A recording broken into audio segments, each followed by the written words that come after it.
El imperio final del califato islámico es una serie muy, pero muy interesante, porque si hacemos ahorita un breve repaso acerca de lo que está pasando en el mundo, lo primero que vamos a ver resaltado será la influencia del Islam en todas las naciones del mundo. Permítanme nada más como un botón de muestra para que veamos por qué esta serie y de qué relevancia tiene con lo que está pasando en el mundo. El alcalde de Londres, musulmán. El alcalde de Birmingham, musulmán. Todo esto es del Reino Unido, nada más de Inglaterra. El alcalde de Leeds, musulmán. El alcalde de Blackburn, musulmán. El alcalde de Sheffield, de Oxford, de Luton, de Oldham, de Rochdale. Todos estos son dirigentes y líderes musulmanes en Inglaterra. Hay más de 130 tribunales de la ley musulmán en Inglaterra. Hay más de 3,000 mezquitas musulmanas en Inglaterra. El 63% de los musulmanes no trabajan, reciben apoyo estatal más vivienda gratuita. La familia musulmana, subvencionada por el Estado con una media de entre 6 y 8 niños, reciben alojamiento gratis, igual que los alimentación. Ahora, todas las escuelas del Reino Unido deben impartir lecciones sobre el Islam y enseñar el árabe. ¿A dónde hemos llegado cuando ayer miles disque de estudiantes disfrazados del Islam o de palestinos rodearon la Casa Blanca en Washington ayer? Pusieron incendios, bombas Molotov, y el presidente Biden le ordenó al servicio secreto que se retirara y que no interviniera la policía.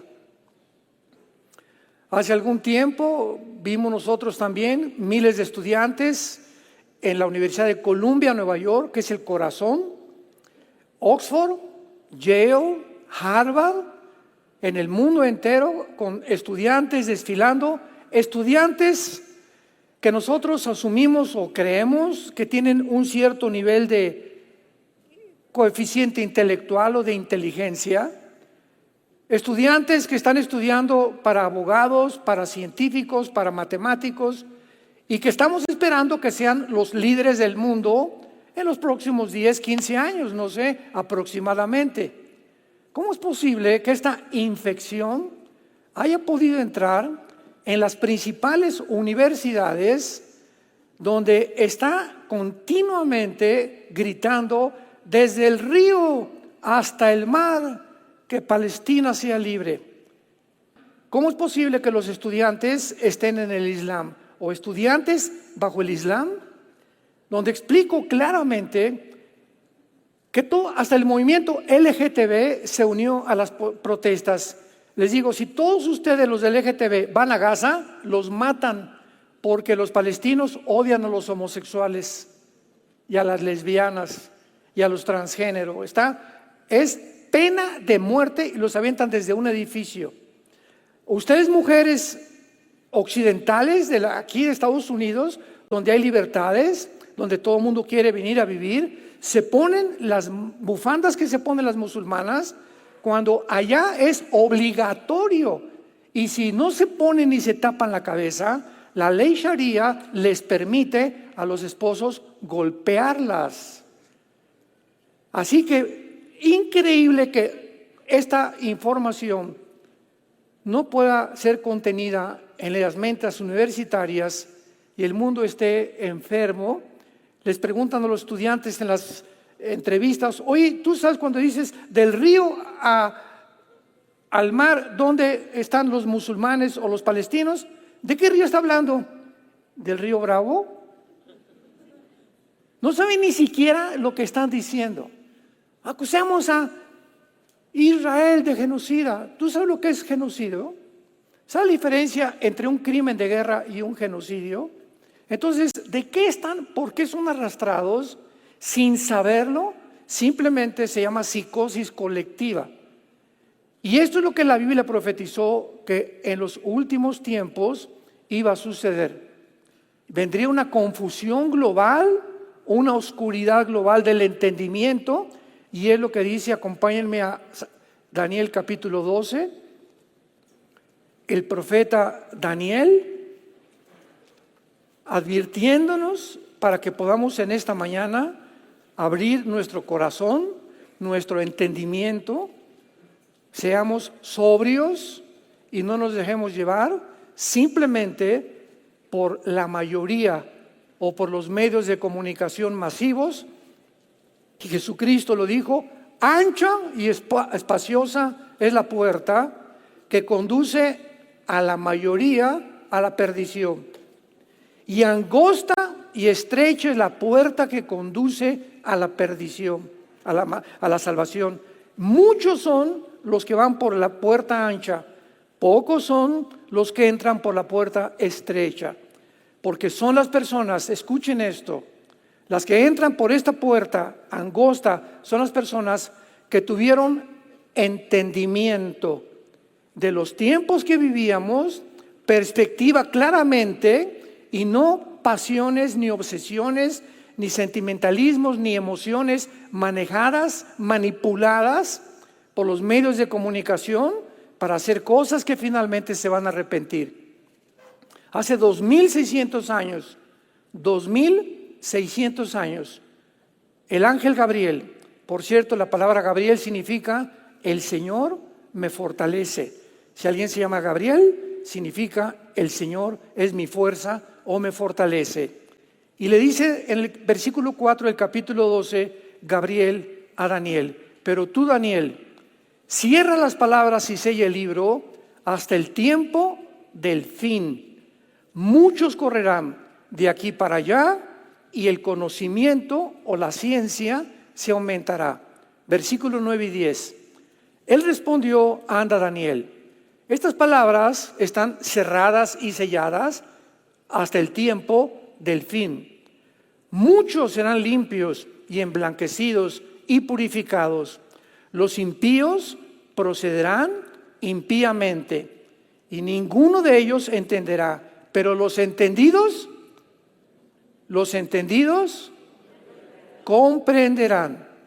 Y si nos trasladamos 700 años después al Evangelio de Mateo capítulo 24, 34 al 37, dijo el evangelista Mateo: porque como en los tiempos de Noé, así será la venida del Hijo del Hombre. Comían, bebían, compraban, etcétera, etcétera, pero lo más importante es la frase que usa: y no entendieron. La frase que usó 700 años Daniel: la generación que estamos viviendo es una generación que no es entendida de lo que está pasando. ¿Y por qué no es entendida? Venía ahorita platicando con mi hijo Caleb en la carretera. Es la generación milenial y la generación Z. Están desinformados completamente de lo que está pasando en el mundo. No entienden lo que pasó en el Holocausto o el movimiento nazi. No entienden todo lo que está sucediendo en Europa. No entienden tampoco por qué Gaza está como está. Pero los medios de comunicación, es que es un genocidio y miles de civiles. Todo esto lo han inflado a un grado para ahora los malos ser buenos y los buenos ser malos. Falta de entendimiento. Pero si tú vas allá a Gaza, no duras 24 horas vivo.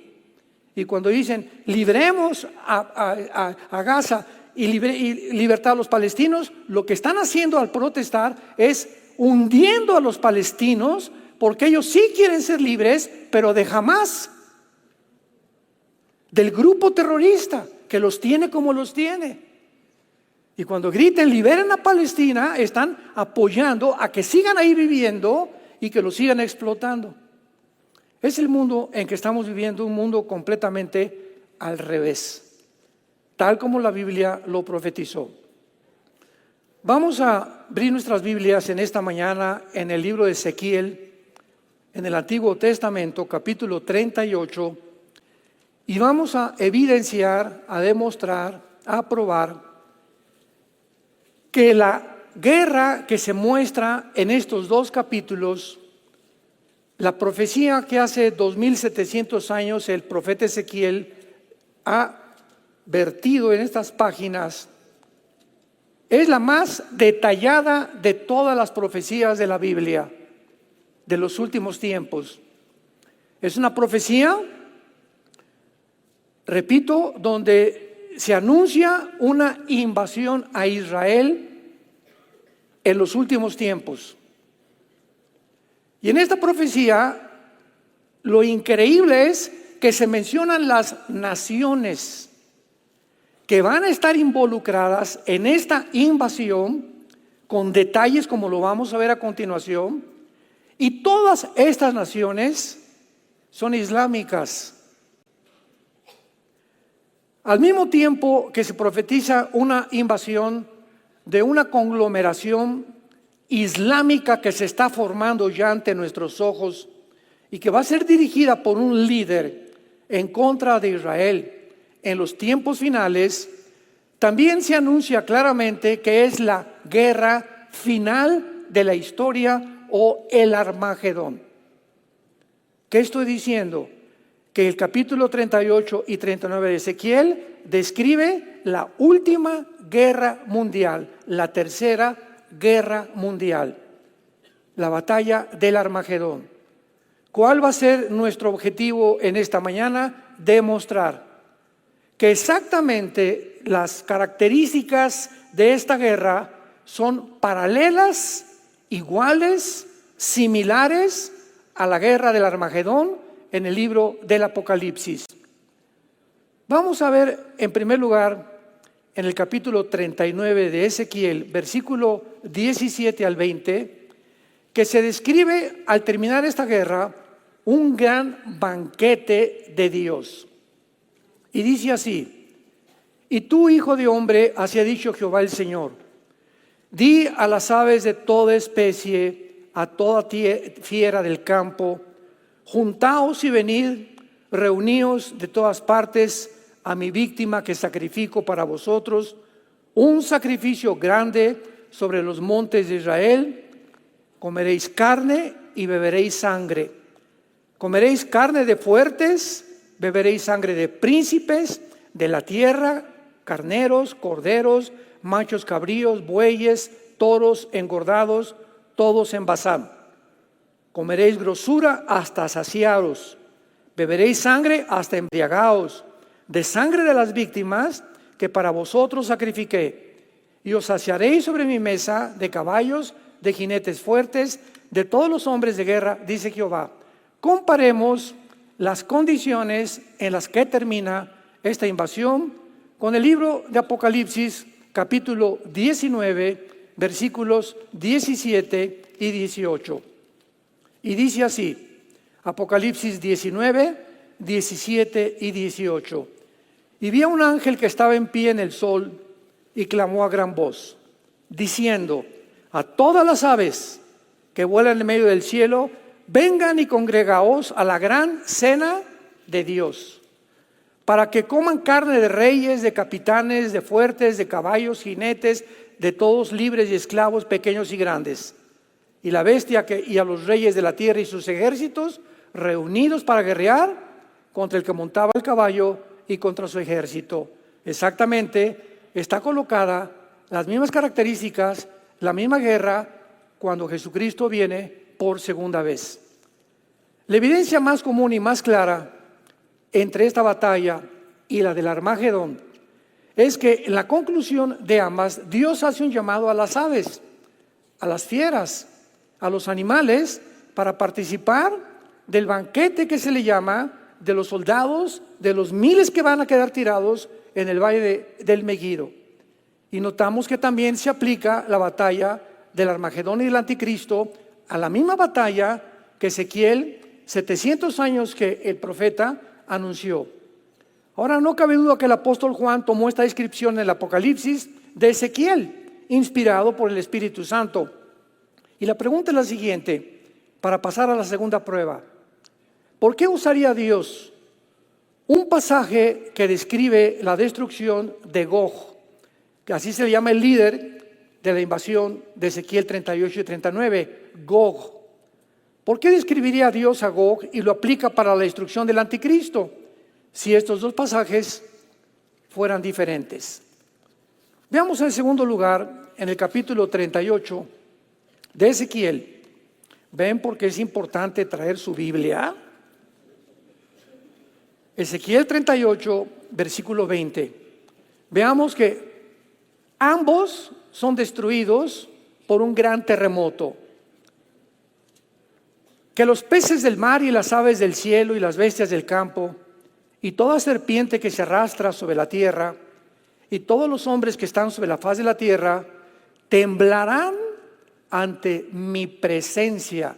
Vemos que en esta guerra de Ezequiel 38, la presencia de Jehová, que va a ser Jesucristo, va a ser real. Se va a manifestar físicamente. Porque la palabra presencia en el hebreo es la palabra panim, con P de papá y M de mamá al final. Panim, que significa la presencia física de algo o de alguien. Temblarán ante mi presencia y se desmoronarán los montes y los vallados caerán y todo mundo caerá a tierra.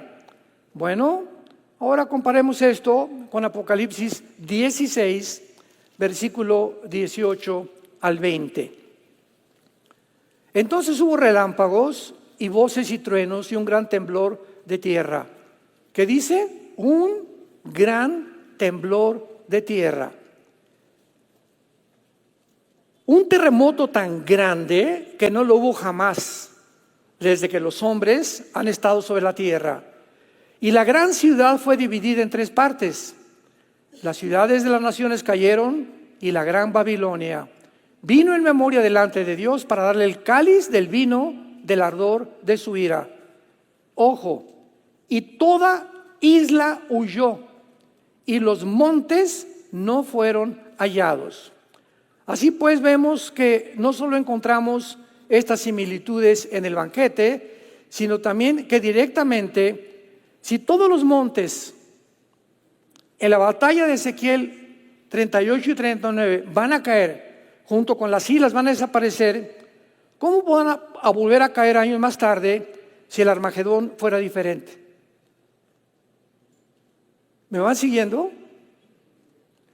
Si aquí se describe una guerra, en Ezequiel 38 y 39, una invasión, donde todas las islas y todos los montes van a desaparecer, entonces, ¿cómo podría ser diferente a lo que Juan comparte 600 años después, si no es que es una similitud, es un paralelismo? Están hablando los dos con diferentes lenguajes y de diferentes detalles, la misma tercera guerra mundial.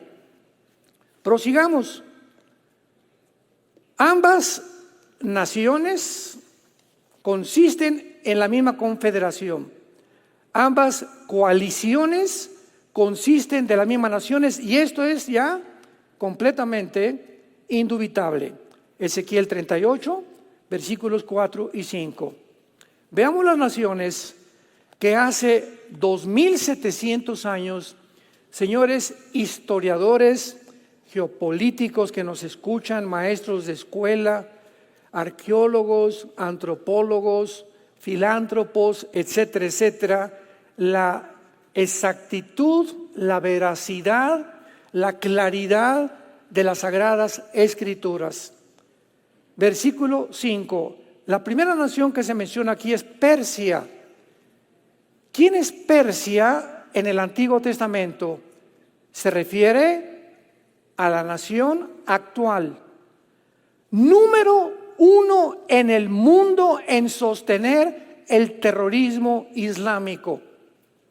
Me refiero a Irán.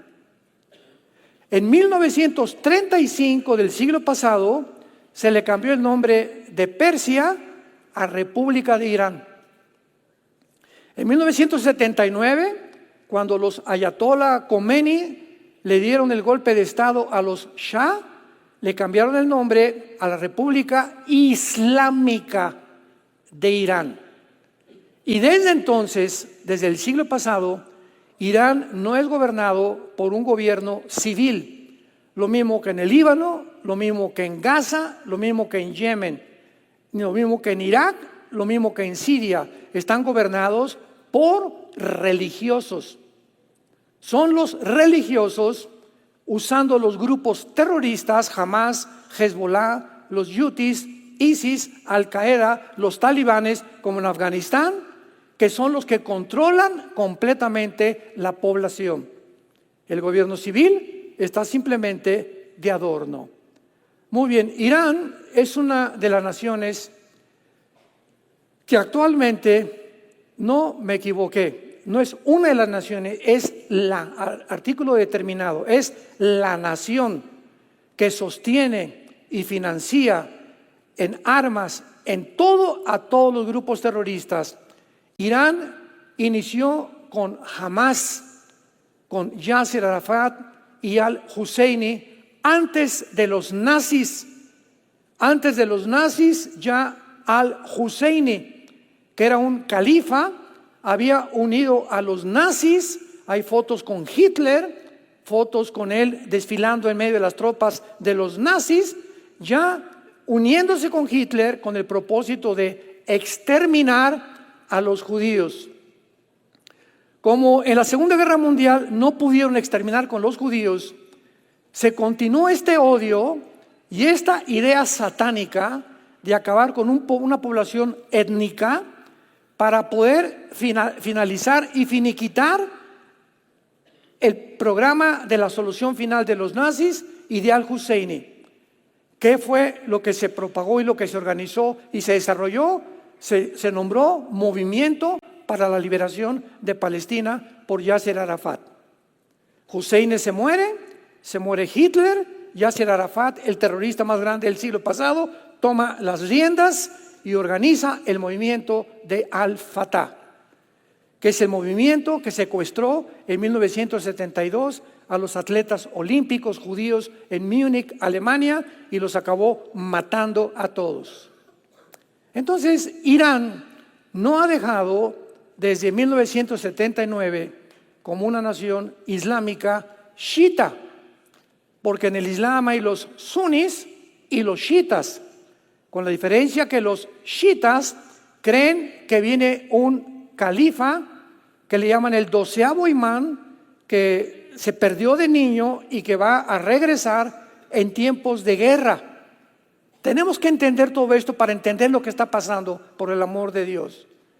Y ellos creen que cuando venga el Mahdi va a ser su guía, porque la palabra Mahdi significa guía o Mesías. Y cuando él venga, entonces Irán podrá convertirse en la nación que controle el petróleo del Medio Oriente. Y es por eso que Irán financia a Hamas, a Hezbollah, financió a ISIS, que desaparecieron parcialmente, a Al-Qaeda, que desapareció parcialmente, a los Houthis, a los talibanes en Afganistán, 6, 7 grupos terroristas en el mundo, todos financiados, sostenidos con una sola visión: exterminar a los judíos. En segundo lugar, vemos a dos naciones que se mencionan como Cus y Fut. ¿Cómo podemos nosotros, hace 2700 años que se escribió esto, poder entender a qué naciones se refiere la Biblia? Porque entendamos algo. Cuando en 1923 el Imperio Otomán turco, que duró casi 500 años, cubrió casi todo el Medio Oriente, el Imperio Otomano turco y parte de las naciones del norte de África. El Medio Oriente estaba en manos de los de los musulmanes o el Imperio Otomano turco. En 1923 los ingleses derrotan al Imperio Otomano turco. Y en 1923 los ingleses se posesionan de todo el Medio Oriente junto con Francia. Comienzan a colonizar, podríamos llamarle así, casi todo lo que es el Medio Oriente. Y las naciones que ahorita nosotros vemos en un mapa, y podemos poner Jordania, Egipto, Siria, el Líbano, Irak, Irán, que son las naciones alrededor de Israel, no estaban colocadas geográficamente como lo están ahora. Entonces, ¿cómo podemos nosotros saber a qué naciones se refiere la Biblia cuando no aparecen los nombres? El de Persia pues fue muy fácil, porque ya vimos que en 1935 le cambiaron el nombre a Irán. Pero Cus y Fut, ¿quiénes son? Muy bien. Para todos ustedes que estudian la Biblia, la única forma de determinar las naciones mencionadas con estos nombres como Cus y Fut y ubicarlos en la zona geográfica, porque la única manera de saber en esa zona geográfica donde están Cus y Fut quiénes están, para determinar qué naciones ahora ocupan ese territorio. Tenemos que regresar al capítulo 10 del libro de Génesis. Y en el capítulo 10 del Génesis se describen las 70 naciones que se originaron de los 3 hijos de Noé. Después del diluvio, los únicos sobrevivientes fueron 8 personas: Noé, su esposa, sus 3 hijos, Jafet, Sem y Cam. Y de ahí se formaron todas las naciones del mundo. De Jafet se formó todo lo que es el territorio anglosajón, Europa. Los blanquitos, los güeritos, los de ojos claros, son europeos. De ahí vienen todos los güeritos, aunque estén ahorita en Brasil, en México, etcétera, etcétera. Los anglosajones, que era el sueño de Hitler, mantener la raza aria, y dice que purificar esa raza, porque de acuerdo a Hitler, ¿verdad?, los güeritos y los mujeres azules eran los que tienen más inteligencia y más dotados, etcétera, etcétera. En las Olimpiadas de 1939 ganó 2, uno negrito que humilló a los nazis, lo querían matar, tuvo que regresarse a Estados Unidos porque odiaban ellos, eran racistas. Y aquí encontramos en el capítulo 10 de Génesis que Cam funda el continente africano y Sem todo lo que es el Medio Oriente y el Asia Menor y el Asia Central. Vean ustedes esto. Si vemos un mapa, vemos que en el Asia casi todos, ¿verdad? Vamos a ver China, Mongolia, Corea, Japón, Filipinas, etcétera, etcétera, tienen rasgos característicos diferentes de los occidentales. Aquí no hay nadie así. Y esto no es burla, ¿verdad? Simplemente es una comparación. Los japoneses lo tienen un poco más, los párpados más acá, los coreanos un poco más jalados los párpados, pero son características que los ubican a ellos como asiáticos, descendientes de Sem. Ahora bien, todos estos asiáticos emigraron y llegaron al continente americano, donde tú y yo vivimos ahorita, y entraron al continente americano por el estrecho de Bering, casi cerca de Alaska. Por ahí entraron y llegaron y formaron Estados Unidos. ¿Quiénes son los que formaron Estados Unidos? Los indios cherokees, los sioux, los apaches, todos con las mismas características asiáticas, porque venían del Asia de los descendientes de Sem. Ya casi los ojos rasgados los fueron perdiendo poco a poquito. Y llegamos a México, tlaxcaltecas, chichimecas, náhuatls, aztecas, etcétera, etcétera, con las mismas características. Y llegamos al Ecuador, los lacandones, y llegamos a las selvas de Sudamérica, las mismas características.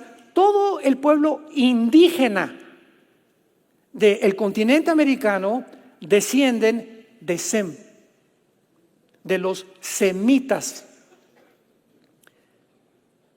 Y del otro, Sem y de Jafet y de Cam, el continente africano. Ahora bien, Cus y Fut los encontramos en el versículo 2 de Génesis capítulo 10. Los hijos de Jafet, vimos que son los que forman el grupo anglosajón europeo, Gomer, Magog, Madai, Javán, Tubal, Mesec, que aparece también en Ezequiel 38, y Tiras. Los hijos de Javán, Elisa, Tarsis, Kitim y Dodamim. Versículo 6, los hijos de Cam, Cus, Mizraim, Fut. ¿Quiénes son pues entonces Cus y Fut en Ezequiel 38? Las naciones que están formando ahorita el norte de África, y me refiero a Etiopía, Sudán y Libia principalmente, y son primordialmente musulmanas también. Ahorita la nación más grande en el mundo musulmana es Indonesia, le sigue Etiopía, y vemos nosotros que estas naciones van a formar parte de la coalición de naciones que va a dirigir el anticristo. Vamos bien. Gomer y todas sus tropas, la casa de Togarma. Gomer y Togarma son Turquía moderna. Qué interesante. Turquía, 2700 años después, donde nos encontramos nosotros. A ver, hermano, pero Turquía pertenece a la OTAN. ¿Quién es la OTAN? Es la organización del Tratado del Atlántico del Norte, que conglomera a las naciones que se formaron después de la Segunda Guerra Mundial para formar el ejército de Europa e impedir que el comunismo continuara propagándose por Europa. Y actualmente, ¿verdad?, se encuentra en Bélgica los cuarteles generales de la OTAN. Ahora que Putin invade Ucrania, Ucrania no pertenece a la OTAN, porque de acuerdo al artículo 5 de la OTAN, cualquier nación de Europa que esté inscrita en la OTAN como miembro, si atacan a España, si atacan a Polonia, si atacan a Francia o atacan a Alemania, todas las naciones de la OTAN están obligadas a defender a esa nación. Y por eso se están adhiriendo, ahorita ya casi Finlandia y Suecia ya quieren unirse a la OTAN, las naciones bálticas del norte de Europa. Pero Ucrania no pertenecía a la OTAN.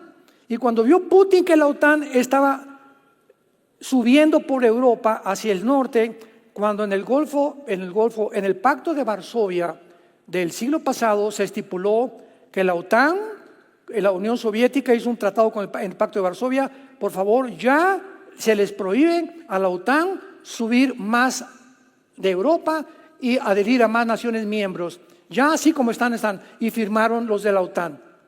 Cuando Putin ve que continúan subiendo y tratando la OTAN de agarrar más naciones, manda y rodea Ucrania con 150,000 soldados y les dice: espérenme tantito, ustedes están violando un pacto. Aquí a Ucrania no se me metan, porque es mi patio, es el patio de mi casa.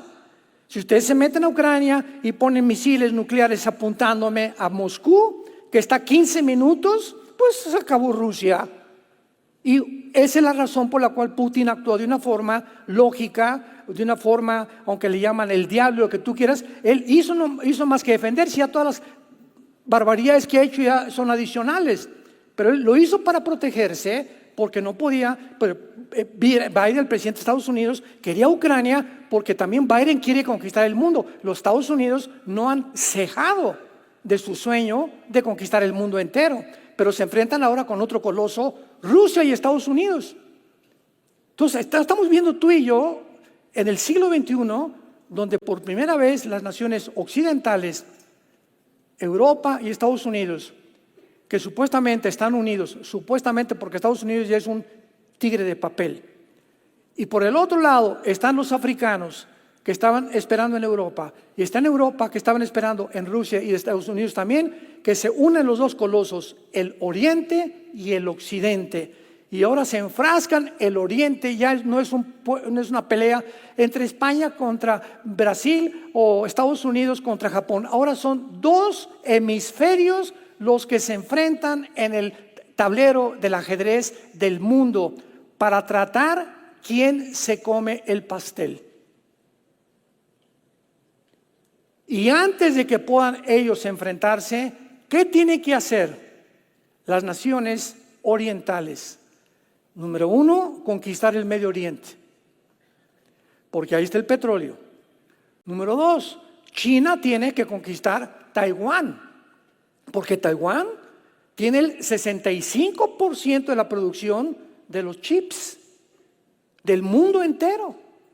Ahora que estuvo la pandemia, vimos el caos en las fábricas y en la producción de vehículos, que no había, ibas a comprar un carro, no había carros nuevos, artículos de radio, cosas comenzaron a dejar de vender porque los chips los fabrican en Taiwán.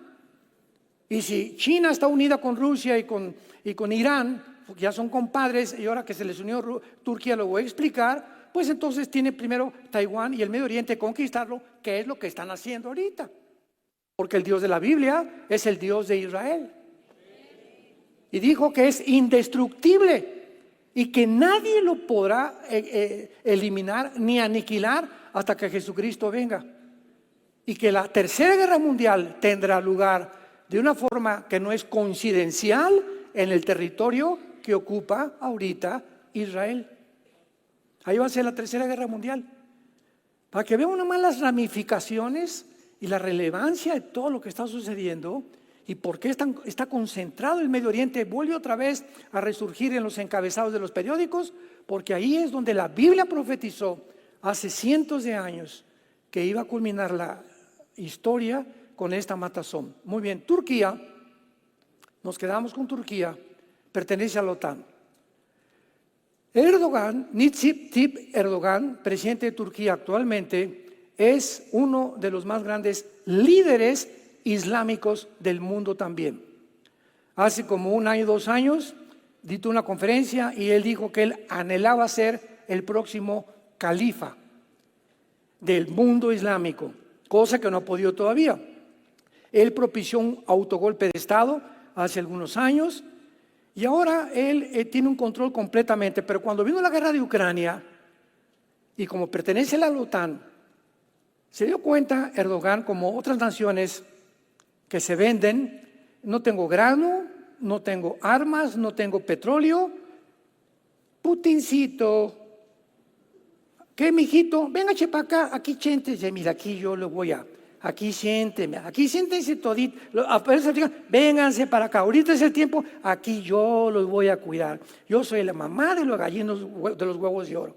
Júntense conmigo y los voy a proteger. Y esto ha hecho que todas las naciones, desde la guerra de Ucrania, porque Ucrania es el 65% que produce el petróleo, el trigo en el mundo. Y entonces si Erdogan en Turquía no tiene comida y no tiene armas, pues sufrió un golpe de Estado. Entonces ya no corrió con Biden. Y ahorita repito, Biden es un tigre de papel, Estados Unidos ya va pero así, una velocidad impresionante hacia abajo. Qué coincidencia que no aparece en la Biblia Estados Unidos.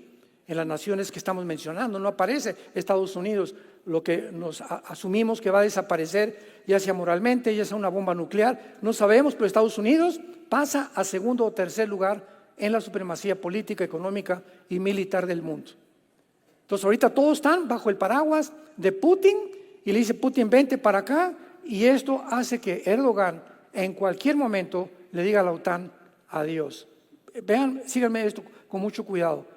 Cuando Turquía le diga a la OTAN adiós, renuncio, porque así lo dice la Biblia, que Turquía forma parte del gobierno del anticristo final, entonces Europa se queda sin ejército, se quedó sin Inglaterra. ¿Se acuerdan del Brexit? Que renunció Inglaterra a la Unión Europea, que no querían seguirle pagando impuestos porque estaban robando en Bélgica, que es la sede de la Unión Europea, y ahora Turquía tiene el mejor ejército de Europa, después de Inglaterra. Y si Turquía se sale, Europa se queda como el pollito, pío, pío, pío.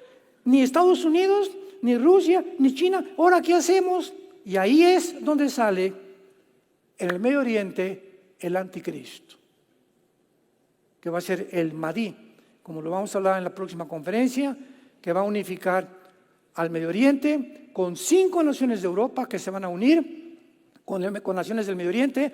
Se va a formar un G10, y cuando oigamos, no especulen antes que el anticristo está acá y este y el otro, hasta que no se junten 10 naciones, 5 del Medio Oriente, y 5 de Europa, una vez que se unan, van a gobernar algún tiempo el mundo o van a comenzar a dictar los parámetros y los protocolos del mundo. De una de esas naciones surge el cuerno pequeño, que se escribe en Daniel 7 como el anticristo.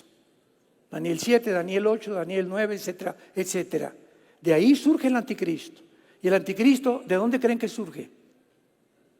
Del Medio Oriente. El anticristo va a ser musulmán. Cuando el Mahdi venga, pongan mucha atención, cuando el Mahdi aparezca en el escenario del Medio Oriente, para nosotros va a ser el anticristo. A lo que ellos le llaman el libertador, fíjense, estamos ya juntando las piezas. Para ellos va a ser el anticristo. Ya llegó el Mahdi y para nosotros el anticristo. ¿Quién podría sentarse a la mesa con los judíos, Daniel 9:27, y firmar un pacto por 7 años, garantizándoles a los judíos seguridad? ¿Qué poder va a tener ese hombre para sentarse con los judíos y decirles: yo les garantizo que nadie los va a tocar? Muy bien. Si el mundo va encabezado al Islam, tendría que ser el que garantice esto a Islam un musulmán, pero un musulmán con muchísimo poder, para decirles al mundo musulmán: no se metan con Israel en 7 años y pueden reconstruir su templo. Tiene que ser el Mahdi, el que supuestamente es el guía de acuerdo al Corán y de acuerdo a la religión islámica, que para nosotros es el anticristo. A los 3 años y medio, lo sabemos, el anticristo los traiciona y entonces el mundo musulmán se viene contra Israel. Ezequiel 38, Ezequiel 39. ¿Me siguieron un poquito? Cuando analizamos todo de una forma geopolítica, bíblica, filosófica, podemos entender la Biblia. Y es maravilloso que podamos nosotros ser entendidos. ¿Cuál es el propósito de estas conferencias? Abrirte el entendimiento. Del río al mar, sáquese. ¿Qué mar? ¿Qué río Bravo? Ni qué río Bravo. Pero así está el mundo, o sea, es una borregada. Y lo más grave es que nuestra generación de jóvenes, y ahora la generación Z, los niños, ¿verdad? O sea, de los 90 del siglo pasado para acá, es una generación de jóvenes que están súper influenciados por el TikTok, Instagram, Facebook. Y mira qué dijeron, y a quién critican, y de quién hablan, y no es cierto, y sí es cierto, están completamente influenciados. Y lo que ven y lo que oyen, lo creen y lo absorben como si fuera una realidad. Esa es la tragedia. Ya no estudian, ya no leen. Vamos a comer ahora que fue mi cumpleaños, yo le dije a mi esposa, ella sabe que me chocan los panchos. No el trío Los Panchos, O sea, hace algunos años mi esposa hasta mariachis me juntó ahí en un salón y no sé qué tantas cosas. Y siempre, nunca me ha gustado a mí eso. Siempre para mí un cumpleaños, mi esposa, mis hijos, la familia o pastores y nada más. Y no tanto borlote, feliz cumpleaños y aquí, y tú volteas a ver a todo el mundo y saludaron. Me choca. Bueno, así soy yo, ¿verdad? Respétenme. Y entonces, pues fuimos a comer, ¿verdad? Sencillo, 4, 5, 6 personas, así pasé mi cumpleaños, así como me gusta pasarlo. Y estamos platicando, y siempre que nos vamos a comer, prohibido que saquen el celular. En la casa, igual a la comida, en el desayuno y la cena, a mis hijos o los que estén ahí, prohibido que nadie. Y si tú vas a una comida y pones tu celular en la comida, es la falta de respeto más grande que tienes. Porque con la persona que te está invitando le estás diciendo: sabes que estoy atento, y si me hablan por teléfono, te dejo de hablar. Estamos ya obsesionados con la tecnología que está completamente haciéndonos adictos. Ya no puedo estar sin que alguien me diga: ¿y cómo está la cosa? Y por aquí, y tengo que estar aquí en mi aparatito día y noche, porque si no, me viene una crisis nerviosa. Pruébate un fin de semana no usar el celular, a ver cómo reaccionas. Así que te valga ya sabes. Y no lo uses ni lo hables, a ver cómo te vas a sentir. Y ahí te vas a dar cuenta qué tan adicto eres a la tecnología. Pero es triste que lleguemos a ese punto. Entonces, finalmente, aquí en nuestro pasaje, encontramos también que otra de las pruebas más grandes, que no solamente son las mismas naciones que van a formar parte del anticristo, como es posible que formen parte también de una invasión que se había enseñado que iba a ser o antes o al principio de la tribulación o a la mitad de la tribulación. La invasión de Gog y de Magog va a tener lugar a la mitad de la tribulación. Y una de las razones por las cuales yo también me equivoqué se encuentra en Ezequiel 39. Veamos lo que dice, versículo 9. Es una de las razones por las cuales llegamos a creer muchos eruditos en la Biblia, teólogos, estudiantes, que no podría ser más que antes de la tribulación. Dice así, Ezequiel 39, 9. Con esto terminamos. Y los moradores de las ciudades de Israel saldrán y encenderán, quemarán armas, escudos, paveses, arcos, saetas, dardos de mano, lanzas, y los quemarán en el fuego por 7 años. Entonces deducimos lo siguiente: 7 años dura la tribulación. No puede ser que Israel se pase quemando las armas de todos estos ejércitos durante 7 años, porque a la mitad de la tribulación el anticristo los va a comenzar a perseguir. Mateo 24, 15, cuando vean la abominación desoladora que habló el profeta Daniel, escápense de Judea, huyan a los montes. Entonces dijimos, tiene que ser antes de la tribulación, porque son 7 años que no pueden meterse durante la tribulación. Pero si ocurre a la mitad de la tribulación, recordemos algo, decíamos, bueno, pero entonces el milenio, ¿van a estar en el milenio recogiendo armas? Sí. Y eso fue lo que nos sorprendió. Y después de estudiar un poquito nos damos cuenta que no conocíamos la naturaleza del milenio como la deberíamos de conocer. O sea, es posible que pasen 3 años y medio, los primeros del milenio, quemando estas armas, porque lo dice claramente, que no lo queríamos ver, versículo 13, los enterrará todo el pueblo de la tierra y serán para ellos célebres en el día que yo sea glorificado. Tomarán jornal, hombres a jornal, que vayan por el país, van a contratar empleados para enterrar a los que queden sobre la faz de la tierra, a fin de limpiarla. Al cabo de 7 años, de 7 meses, harán el reconocimiento. Y pasarán los que irán por el país, y los que vean los huesos de algún hombre, pondrán junto a ellos una señal, hasta que los entierren los sepultureros. ¿Saben por qué? Porque estarán conscientes en ese tiempo de la contaminación de las bombas nucleares. Entonces van a poner donde vean muertos, banderas, para que sepan, ¿verdad?, que tienen que venir los que vengan con aparatos y cubiertos con trajes especiales para que ellos entierren a los muertos. Y esto va a llevarse a cabo, el único tiempo que puede llevarse a cabo esto es en el milenio. Y finalmente el capítulo 39 de Ezequiel termina diciendo, fíjense ustedes que ya el botón o la cereza en el pastel, versículo 21, pondré mi gloria entre las naciones y las naciones verán mi juicio que habré hecho y mi mano que ellas puse. Y de aquí en adelante sabrá la casa de Israel que yo soy Jehová su Dios. Entonces, ¿cómo puede ser antes de que se convierta Israel? Cuando después de esta guerra Israel se convierte. Y lo dice el versículo 29. No esconderé más de ellos mi rostro, porque habré derramado mi espíritu sobre la casa de Israel. ¿Cuándo sucederá esto? Al final de la gran tribulación. Romanos 11, 25, 26. Y todo Israel será salvo. Esto sucederá, Zacarías 12, Zacarías 14, al final de la tercera guerra mundial. Apocalipsis 1, 7. Y verán al que traspasaron y todos los pueblos de la tierra harán lamentación. Los judíos verán a Jesús, llorarán y podrán reconocer Baruch Hashem, Adonai Elohim. Jesús lo dijo en Lucas, hasta que ustedes me reconozcan, no voy a regresar. hasta que digan bendito el que viene en el nombre del Señor. Y nosotros estaremos con Jesús recibiendo a estos judíos y entrando, y tal vez formemos parte de los sepultureros.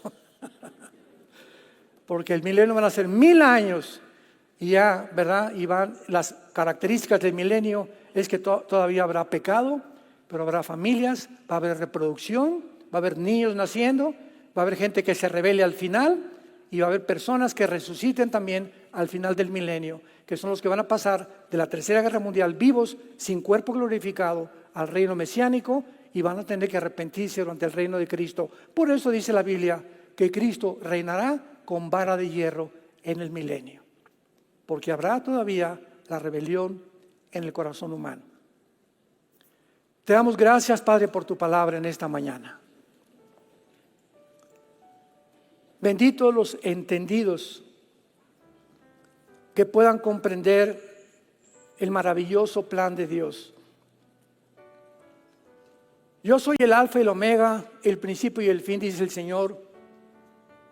Yo soy el que vivo, pero estuve muerto, pero ahora vivo por los siglos de los siglos. Y tengo las llaves de la muerte y tengo las llaves del infierno. Dichosos y felices los que oyen las palabras de esta profecía, porque el tiempo está cerca. Y todos los que guardan las cosas escritas en ella. Y los 7 espíritus que están delante de tu trono, y de Jesucristo el testigo fiel, el primogénito de los muertos, al que nos lavó y nos amó con su sangre preciosa, purificando nuestros pecados y sentándonos a la diestra del Padre en las alturas. A ti, Jesús, extendemos nuestras manos para decirte: bendito seas, Hijo de Dios, por tan grande salvación. Y en esta mañana, todos ustedes que nos ven a través de los medios de comunicación y los que están aquí presentes, ábrele tu corazón a Jesús hoy, que Él ha tocado tu vida y te dice: entiéndeme, entiéndeme que separado de mí nunca vas a hacer ni lograr nada en la vida. Yo soy tu Dios que te sostengo, te fortalezco, no te dejaré, no te abandonaré jamás. Y tú podrás comprender a través de tu vida cristiana que soy real y que estoy viviendo dentro de ti para que vivas una vida diferente, una vida de santidad. Una vida donde hables de mí a tus familias, a tus negocios, a tus amigos. Una vida donde la gente se dé cuenta que algo sucedió en tu corazón. Porque eres una persona, dice Jesús, que yo solo podría cambiarte. ¿Qué tengo que hacer? Me dirás. Dile estas palabras: Señor mío y Dios mío, perdona mis pecados. Gracias por tan grande sacrificio en esa cruz, al derramar tu sangre preciosa para perdonarme y resucitar a los 3 días para demostrarme que tú tienes realmente el poder de la vida y de la muerte, porque sacaste a la luz la muerte y el evangelio y la vida inmortal. Te recibo como mi Señor en este instante y te doy gracias porque ahora sé que podré vivir y morir en paz, ya que mis pecados han sido perdonados por tan grande sacrificio que tú hiciste en mi lugar en esa cruz. En el nombre de Jesús. Amén. Hola, ¿sabías que puedes ver este video y otros dentro de nuestro canal de YouTube? Nada más recuerda suscribirte a nuestro canal y activar la campanita para que te puedan llegar las notificaciones cada vez que cargamos un video nuevo y puedas ser el primero en verlo y disfrutar de todo nuestro contenido.